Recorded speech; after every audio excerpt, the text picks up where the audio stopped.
ఏమున్నాయి అంటే తెలుగు రాష్ట్రాలకు సంబంధించినటువంటి చూసుకుంటే తెలుగు రాష్ట్రాలకి ప్రత్యేకంగా ఆంధ్రప్రదేశ్ విషయానికి వస్తే ఆంధ్రప్రదేశ్కి అయితే చాలా కొంత ఎక్కువ కేటాయింపులే జరిగాయని చెప్పొచ్చు. దీంట్లో ఆంధ్రప్రదేశ్కి సంబంధించి పోలవరానికి ముఖ్యంగా 5,600 కోట్ల రూపాయల మేరకు పోలవరానికి సంబంధించినటువంటి కేటాయింపులు ఉన్నాయి. తర్వాత ఈ విశాఖ స్టీల్ ప్లాంట్కి కూడా 11,440 కోట్లు మొన్న కేటాయించారు. అయితే ఇప్పుడు దీంట్లో కూడా కొంత విశాఖ స్టీల్ ప్లాంట్కి కూడా కేటాయింపులు ఉన్నాయి. తర్వాత పోలవరం ప్రాజెక్ట్ అథారిటీకి ప్రత్యేకంగా 54 కోట్లు కేటాయించారు.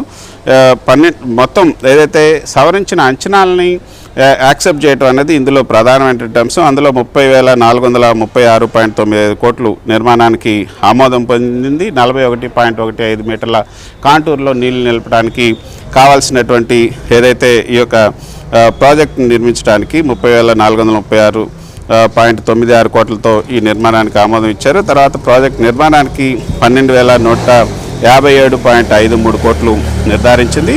అయితే ఇప్పటికే కొంత కేటాయించారు. ప్రస్తుత బడ్జెట్లో అయితే 5,936 పోలవరానికి ఇచ్చారు. దీంతోపాటు మరో ముఖ్యమైనటువంటి అంశం ఏంటంటే లెర్నింగ్ ట్రాన్స్పోర్టేషన్ ఆపరేషన్కి మద్దతుగా 75 కోట్లు పెంచారు. పోలవరం ప్రాజెక్టుకి ఇచ్చారు. విశాఖ స్టీల్కి కూడా 3,295 కోట్లు ఇచ్చారు. విశాఖ పోర్టుకి 730 కోట్లు ఇచ్చారు. తర్వాత జీరో బడ్జెట్ న్యాచురల్ ఫార్మింగ్కి 186 కోట్లు ఇచ్చారు. ఏపీ ఆరోగ్య వ్యవస్థల బలోపేతానికి 162 కోట్లు. తర్వాత లెర్నింగ్ ట్రాన్స్పోర్ట్ ఆపరేషన్కి మద్దతుగా 375 కోట్లు. ఏపీలో రోడ్లు అదేవిధంగా బ్రిడ్జి ఇలా ప్రాజెక్టుకి 240 కోట్లు. ఏపీ ఇరిగేషన్ లైవ్లీహుడ్ ఇంప్రూవ్మెంట్ ప్రాజెక్టుకి రెండో దశకి 242.50 కోట్లు. ఇది అంటే గత 7 నెలల్లో కేంద్రం ఇచ్చినటువంటి వివిధ పథకాలకి తోడుగా ఈ యొక్క ఏపీకి కేటాయించడం జరిగింది. ఏపీకి అయితే కొంత గణనీయమైన కేటాయింపులు ఉన్నాయి. తర్వాత ఇంకా రాష్ట్రంలో ఏదైతే ప్రాజెక్టులు అంటే కేంద్ర ప్రాయోజిత పథకాలు ఉన్నాయో వాటికి కూడా గణనీయమైనటువంటి కేటాయింపులు జరిగాయి. వాటిలో కూడా రాష్ట్రానికి చాలా వరకు వచ్చే అవకాశం ఉంది. అయితే స్టేట్ స్పెసిఫిక్గా అయితే ఆంధ్రప్రదేశ్ కొంత ఉంది, కానీ తెలంగాణకైతే స్టేట్ స్పెసిఫిక్గా లేదు. తెలంగాణకు కూడా ఈ యొక్క ఏదైతే సాగునీటి ప్రాజెక్టులకు కానీ లేకపోతే కొన్ని ప్రాజెక్టులకి అయితే కావాలని కోరటం జరిగింది. ఈ బడ్జెట్లో నిధులు కేటాయించాలని కోరటం జరిగింది. కానీ ఆ తెలంగాణ ఊసేలేదు. మొత్తం బడ్జెట్లో కనుక చూసుకుంటే తెలంగాణకు సంబంధించి తెలంగాణ కేటాయింపులు ఏమైనా ఉన్నాయని కొడితే తెలంగాణ పేరు కేవలం 3 సార్లు వచ్చింది. సో తెలంగాణకి అయితే కొంత అన్యాయం జరిగింది. ఏపీకి అయితే కొంత బాగానే ఉంది. కానీ ఢిల్లీ ఎన్నికలు అదేవిధంగా బీహార్ ఎన్నికలు దృష్టిలో ఉంచుకొని ఈ ఎన్నికలు వస్తున్నాయన్న ఉద్దేశంతోనే 8వ పే కమిషన్ కూడా వేయటం జరిగింది. సెంట్రల్ గవర్నమెంట్ ఎంప్లాయీస్ అంతా కూడా ఢిల్లీలో ఎక్కువగా ఉన్నారు. తర్వాత ఇక్కడ ఆమ్ ఆద్మీ పార్టీని కూడా దెబ్బతీయాలంటే కొంత ఆమ్ ఆద్మీకి ఈ యొక్క చేయూతనివ్వాలనే దృష్టితోనే ఈ యొక్క ట్యాక్స్ రిలాక్సేషన్స్ ట్యాక్స్ ఇవి కూడా ఇవ్వటం జరిగింది. 12 లక్షల వరకు కూడా ట్యాక్స్ లేకుండా చేయటం. తర్వాత ఆ పైన కొత్త స్లాబ్ సిస్టాన్ని కూడా ట్యాక్స్ స్లాబ్ సిస్టాన్ని కూడా ఏర్పాటు చేశారు.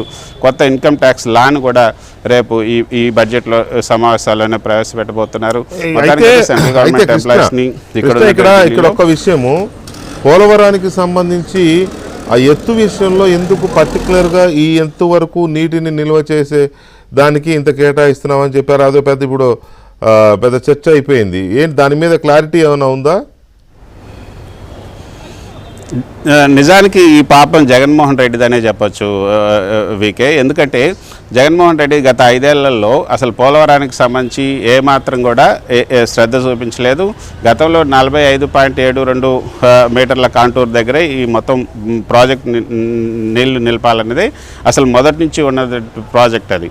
కాకపోతే జగన్మోహన్ రెడ్డి వచ్చిన తర్వాత ఆ ప్రాజెక్టుకు సంబంధించి ఎటువంటి పనులు చేయకపోవడంతో కనీసం మొదటి దశ కన్నా ఇవ్వండి అంటూ జగన్మోహన్ రెడ్డి కోరటం జరిగింది. జగన్మోహన్ రెడ్డికి సంబంధించి వైసీపీ ఎంపీలు అడిగినటువంటి ఒక ప్రశ్నకు పార్లమెంట్లో అప్పటి జలశక్తి మంత్రి ఇచ్చినటువంటి షెకావత్ ఇచ్చినటువంటి సమాధానంలోనే మొదటి దశ అని చెప్పి తొలి దశ రెండో దశ అనే పదాలు వచ్చిందే జగన్మోహన్ రెడ్డి హయాంలో.